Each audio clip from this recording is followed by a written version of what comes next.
San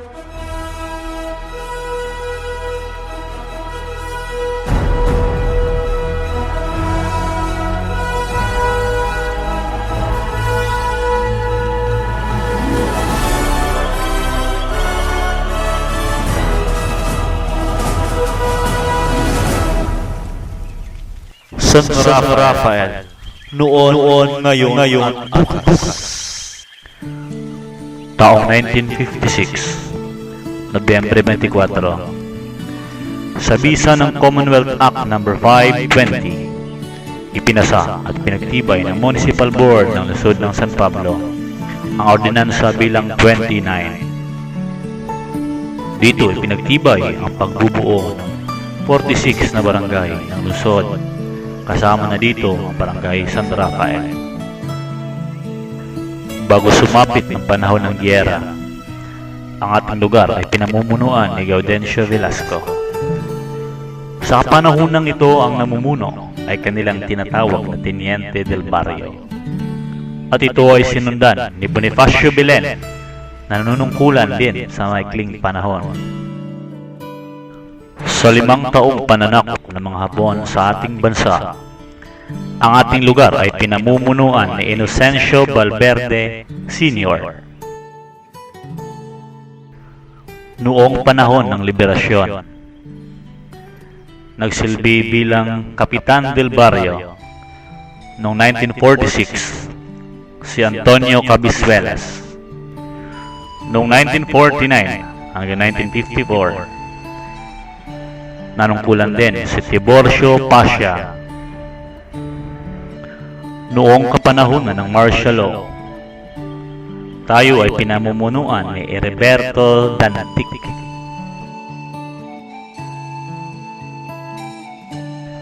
Pagkalipas ng panahon ng batas militar, naninilbihan bilang punong barangay si Dionisio Tolentino. At ito ay sinundan ni Rafael Batralo. Sumunod na nanilbihan bilang punong barangay si Adolfo Vergara. At muling bumalik si Rafael Batralo.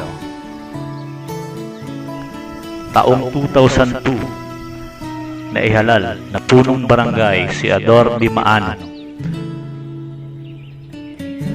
Tumagal ang kanyang paninilbihan hanggang taong 2007. Taong 2007 hanggang 2010. Muling nanungkulan si Rafael Batralo bilang punong barangay.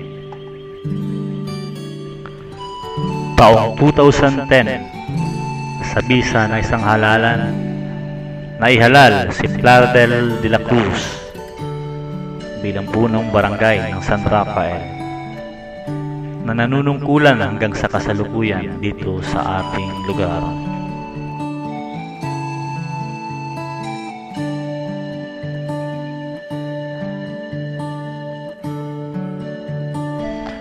Ayon sa matatanda, ang dating kabutol na San Rafael ay sakop ng San Nicolas, kung kaya't ito ay tinatawag na Magampon. Dahil umano sa hindi pagkakasunduan lalo sa tuwing may okasyon, ay inihiwalay ang bahaging ito na naging barangay San Rafael na sa kasalukuyan. Pagtatanim pa ng tubo ang pangunahing hanapbuhay noong araw dito sa ating lugar, kung kaya't nagkaroon ng sariling iluhan ng tubo na dati tinatawag na Tarapitse.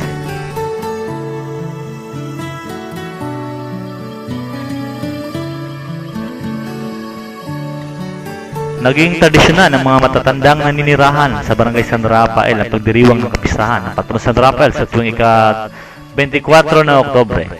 Subalit ito ay inilipat ng mga taong simbahan ilang taon pa lamang nakalipas sa petsang Setyembre 29. Datapat marami ang tumalima sa kautosang ito ng simbahan, marami pa rin ang gumugunitan ito sa kanyang orihinal na petsa. Lalong-lalo na ang mga bukal na naninirahan sa barangay San Rafael.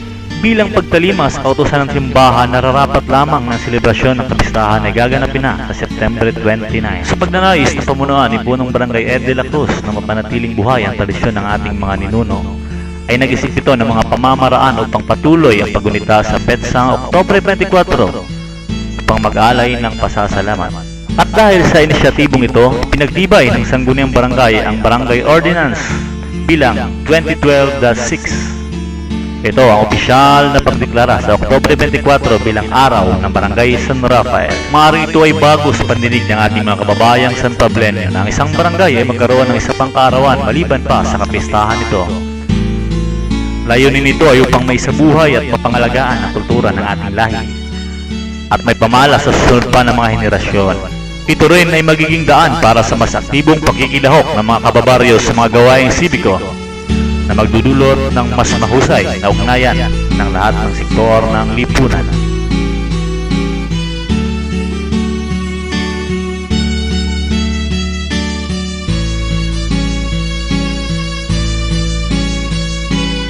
Batay sa tala ng NSO sa taong 2011, ang Barangay San Rafael ay may kabuuang populasyon na humigit kumulang sa 8,800 katao, 912 na mga kabahayan, 2,065 na rehistradong botante, 16 na mga presinto at may sakop na 201,450 hektaryang lupain. Ang bilang na ito ay patuloy na lumulobo dahil sa mabilis na pagunlad ng Barangay San Rafael. Dala ng komersyalisasyon, patuloy ang pagliksa ng mga negosyanteng nagtayo ng kanilang mga negosyo sa ating nasasakupan. Ang patuloy na pagdami ng mga namumuhunan ay nangangahulugan ng dagdag na hanap buhay, oportunidad sa trabaho, at mabilis na pag-angat sa antas ng pamumuhay ng bawat isang mamamayan.